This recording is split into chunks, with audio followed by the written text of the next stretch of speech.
یہ آیت سورۃ البقرہ آیت 14 کی ایک نہایت اہم اور سبق آموز آیت ہے۔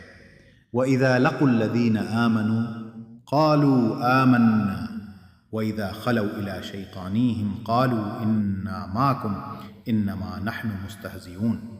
اور جب وہ ایمان والوں سے ملتے ہیں تو کہتے ہیں ہم ایمان لے آئے ہیں، اور جب اپنے شیطانوں برے دوستوں کے پاس اکیلے ہوتے ہیں تو کہتے ہیں ہم تمہارے ساتھ ہیں، ہم تو صرف مذاق کر رہے تھے۔ یہ آیت منافقین دو منوں والے لوگوں کے کردار کو ظاہر کرتی ہے۔ یہ آیت سورۃ البقرہ آیت 15 کی ہے، اور یہ منافقین کے انجام کے بارے میں ایک بہت گہری بات بیان کرتی ہے۔ اللہ یستہزئ بہم ویمدہم فی طغیانہم یعمہون۔ اللہ ان منافقوں کا مذاق اڑاتا ہے اور انہیں ان کی سرکشی میں ڈھیل دیتا ہے تاکہ وہ بھٹکتے رہیں۔ یہ آیت ان لوگوں کے بارے میں ہے جو ایمان والوں کا مذاق اڑاتے ہیں اور دین کو ہلکا سمجھتے ہیں۔